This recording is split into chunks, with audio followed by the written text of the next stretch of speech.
No. I wish I had a mic for you to drop like that. That's the answer. Yeah. What's up, everybody? Will Borza here. A couple days ago, Nick Lorenzo was here at the studio, and I thought it'd be really fun to put together a list of highly debated mastering questions and just go head to head, see what happens. I think it was really fun. I hope you guys enjoy it. Nick's going to do the edit on this one, so take it away, dude. Thanks for that, Will. Just going to let everybody know that there's a part 2 to this video, which Will's going to release on his YouTube channel, The Analog Vlog. So make sure you go check that out. Now let's jump into it. Analog versus digital, which one is better? Digital, because recallability. Yeah, recall's huge. Recall's huge. Not that we want to be recalling sessions, so at least for like 90% plus of records, they're getting accepted on the first print. But when you have to go back and recall, you want to be able to do it super accurately. You want to be able to do it efficiently. Yes. And you want to, like, often if you want to go back and forth on tweaks, doing that in analog is so a hard. headache. Yeah. When the client is like, the master sounds perfect, but I forgot to unmute the cowbell in the mid 8. Yeah. So run this exactly the same as you did and before. it's never the exact same. Never, ever, so ever. Digital. Yeah, digital. Okay. Does expensive outboard gear make a noticeable difference to you? No. No, not at all. Not at all. Like, it's like the gear is the individual pieces, and each of those individual pieces, especially with analog, have their own flavor, have their own thing that they're doing, which is great on an individual process by process basis. But ultimately, the noticeable difference is in the decisions you make, not necessarily the gear you use. Nice to have lots of tools. I have them as well. At my availability, it's good, but that isn't the noticeable difference, quote unquote. Totally. Yeah. We put up this and this against like stock Logic EQ. Yeah, and you would have been depressed. A lot of people pick the stock Logic EQ. Yeah, I know. Crazy. And that's what will happen. Should you always master with monitors, or are headphones acceptable? Headphones are acceptable. Okay. And you should try to master with monitors. Like I don't bring my headphones into the studio. My headphones travel with me. So at the moment I've got my headphones on me. Yeah, still mastering. Still mastering, like working on records. I got the MM500s. But at home I've got the speakers. Did you compare those I don't have them with me. Did you compare the MM500s to the Odyssey LCDX? No. No. Okay. No. You just went straight to the MM500s? They sent me the MM500s and I liked them. And then I got another pair because I wanted an extra pair. Yeah. And I liked them. Cool. Yeah, and it's just sort of like one of those things where I don't get too much into analysis paralysis. If something's working, getting the results, I'm just going to pop them on and do it again. I have a pre-2020 LCDX, which is known to have a massive notch in the upper mids. Okay. So I've been itching for like a new pair. I've heard the MM500s and they just sound different than the LCDXs. Just want to know if you had an opinion. No opinion. Okay. Should loudness be the #1 priority in mastering? No. Actually, I was just listening to Ruben Cohen. Yeah. When I was over at Lursen earlier today, and he goes, loudness is a pillar of many pillars that make up a great master. So it's not like you can disregard it altogether, because a little bit softer might ruin the record, a little bit louder might ruin the record, but it's just a pillar. So it's not like a #1 priority. It's a decision in and amongst many. Good. Which I think Ruben, that's a good answer. Yeah, very good What answer. is the #1 priority in mastering? What is the #1 priority? Honoring the record. Yeah. So if the record sounds good when it leaves a room, you've done your job. Great. How do you measure that? Who the hell knows? Well, one of the pillars is loudness. One of them, but it's not the be all and end all. Yeah, totally. When should a mastering job be transparent versus when should it be heard?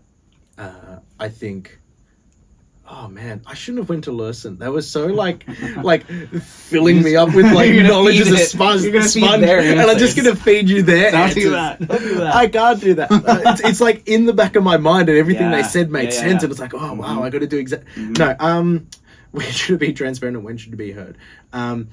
It should be transparent when the mix comes in and it's a fire mix, and you know it's a fire mix. Just let it be. Just let it be. Yeah. When a mix comes in and you hear deficiencies, that are objective deficiencies, like subjective. Sometimes you get a really quirky mix, which is like it's not right, but it's right. Mm-hmm. So you err on the side of being transparent. But when you hear something that shouldn't be there, you shouldn't be transparent. You got to do something about it. You got to do something about it, but don't do it in a way that other people can hear that you did that thing. You still need to make the record sound great. Yeah. Yeah. Well, that's good. I have this rule that I try to stick to, which I call the rule of 2 dB. Yeah. Which is, I allow myself to go 2 dB in any direction without calling the client. Oh, wow. Okay. And if it takes more than 2 dB to get somewhere, if it's more than 2 dB of compression, if it's more than 2 dB of EQ, if it's more than 2 dB of width or narrowing, it's a phone call to the client, to the producer, to say, hey, I noticed this. It's taking me more than usual to get it where I want it to be. I just want to know, is this intentional? Or is this something you'd like me to address here? Oh, interesting. See, I already know ahead of a record if I'm going to be 2 dB or more, because I QC it and I'll push back on a mix and say, hey, bring the vocal down, bring the vocal up, or bring the kick down, or bring the kick up. So I don't need to make those big changes on the EQ. Yeah. But even then, I don't limit, like, the other day to like 3 or 4 or something, just because I can. And but I know your cool. 2 dB rule now. I've heard it before. Okay. As in, I've heard you like on an EQ video, like going, I only go 2 dB. I'm like, okay, cool. Yeah. There you go. That's a Will Borza EQ without technique. Without permission. Without permission. Yeah. Without permission, I'll go up to 2. Yeah. If they say go to town, then you're like 7 dB. Sky's the limits. Yeah, 12 dB. 100%. Yeah, 24. I once maxed out this guy, which is like, I think 12 or 14 dB at its most. Yeah. And I had the high shelf and a high peak, both doing 12 and 12. Yeah, and then you did a high pass filter at 300 hertz. It was great. No, the record needed it. The whole record was just like... It's weird. You can do that in analog sometimes. Like, I remember I had the Crane song and I could, like, do some weird shit with it. Yep. And I'm like, that shouldn't sound good, and it did. Is mastering for streaming platforms killing creativity? No, because I've mastered for streaming platforms like I master for everything else. It's just, can the record sound good? Yeah. You know, I don't chase the negative 14 or the negative 2 dB peak. It doesn't kill my creativity. Yeah. It kills other people. Like, I've never heard of any working professional mastering engineer operating with those parameters. Yeah. None of them give a shit. They're like, let's just make the record sound good. So I don't think it's killing creativity. And whoever's trying to like fill that box soon really quickly realizes that it ain't a thing. It's not a thing. So it's like, it's out the window. So I'm going to rephrase the question. Is aiming for minus 14 LUFS killing creativity? Aiming for anything, like as in, without listening to a record, if you already have a box you're trying to shove it in, you're shooting yourself in the foot, because not every record can go into that. So it's like any parameter like that you place on yourself before going into mastering is it's not going to kill creativity. It's just it's a complete roadblock to exploring the sound. So 100%. Yeah, no. 100%. Yeah. The metaphor or the story that I like to always use is EDM and a lullaby should not be the same volume. Yeah. Well, the one that the mastering engineer I trained under, Martin Pullen, he goes, well, if you made every picture in a newspaper the exact same size, it'd be a bummer. It would be a bummer. Like, it wouldn't make sense. Like, imagine like every you look at the front page and it's this massive supersized picture. Yeah. Everything is just like an inch and a half by an inch and a half, and then every picture throughout the whole thing, all the font is exactly the same. The headline is the exact same size. As the text, because we don't want to, you know, like that's actually part of the beauty of any communication. Like if you look at visual communication, there's definitive hierarchy. Some things are bold, some things are light. Yeah, and that's where it's at. What's a newspaper? A newspaper. Stop fucking with me. It's like, seriously, what are you? Okay. That was good. Moving on. Should mastering engineers mix? Should mixing engineers master? Should they? They can. They could mix and they could master. Should they is... I think they should know how to. I think there has to... Like, if you're operating in 2025, you should know how to master your own mixes, because there are going to be clients where you're going to need to deliver that. If you're mastering, you should know how to mix. You might not mix records, but you should know that process because you're going to have to back communicate with mixing engineers. Yeah, that's good. Yeah. You got to at least, from a mastering perspective, you have to at least understand mixing. If you don't practice it, you have to understand it. Vice versa. Yeah, exactly. I've heard before that, like, if you compare it to like a brain surgeon versus a heart surgeon, both of them went through med school, and both of them understand the broad understanding of medicine to a certain extent, but then they have their specialty. You wouldn't necessarily want a brain surgeon operating on your heart or a heart surgeon operating on your brain. Yeah. But like, they both understand medicine. Yeah, exactly. I completely agree. Yeah. Okay. Cool. Do stems belong in the mastering process? Yeah. Yeah. They don't not belong there. It's like, it doesn't mean that you always gravitate towards them. It's like, if they're there, they're there. Often, like, sometimes I get sent stems, I don't touch them, I just work from the stereo. Yeah. Just leave them flat and... I don't even touch them, like, I've got the stereo and I just have them there if I need them. And then, do they belong? They don't not belong. So it's sort of like, if they're there, you put them in. Do you work from them? Probably not. Probably not. If you do, sometimes you need to. Yeah. Not too precious about it. Yeah. Yeah. Do you like Ozone 11's stem focus? Do you find a lot of use for that? Stem focus. Yeah, because you can take Ozone and just pop into vocal only mode. And the whole Ozone becomes just on the vocal. I do like it for kick and bass. Because you can do some weird processing there. Yeah. I don't not like it. I've done the stem splitter before when I've needed to like very specifically work on something. Again, it's a very fringe process in mastering. A lot of people look at the technology and they go, "This is such amazing technology," because of all the just how revolutionary it is in DSP. It gets a lot of attention, but the amount of attention it gets is multiple times more than the actual the need for it and how often we use it. Cool. Like it's probably like a 2%, 1.5%, fraction of a percent use case. In the reality of things. Yeah. Sometimes though it's like perfect, but you're right. It gets used seldom compared to like a limiter. Like a limiter. Use every single session. And it's like that's actually funny. Like when I talked about AI stem splitting on one of my videos earlier this year. Everybody's like, I can't believe you do that. I can't believe you. Just like, no, I'm not doing it every single record. I'm not doing it on 1,000 records a year. I'm probably doing it on 6 or 7 where I'm in a real pinch. 6 or 7 of the 1,000. Not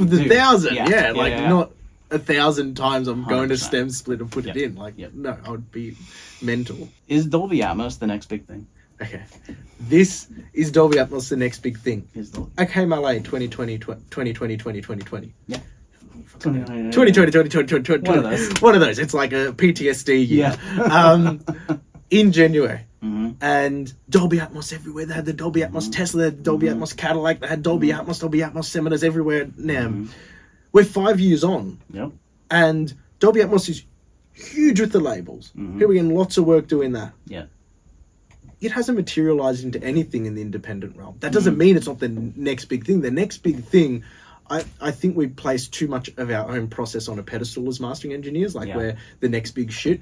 But the reality is it's the records that are the next big thing. The sound that's coming out from artists and producers that are pushing the envelope. That's the next big thing. The Atmos is like sort of a side piece to it, you know, like it might materialize to something cool, which is great, but ultimately great music will always be the next big thing, the next great big record, the next big artist to explode. That's like what I'm excited for, because whether I'm part of that record or not, I'm excited to hear that music, to see and experience it. And that to me is awesome. Like, I wish I had a mic for you to drop like that. That's the answer. Yeah, that's the answer. I can't say that answer right now because like so many of the sales tend to be like, what are you like? We're trying to sell speakers. To sell speakers here. Shut the fuck up. I love it. Okay, okay. This is the tough one. When can you consider yourself a mastering engineer? See, I am mastering records.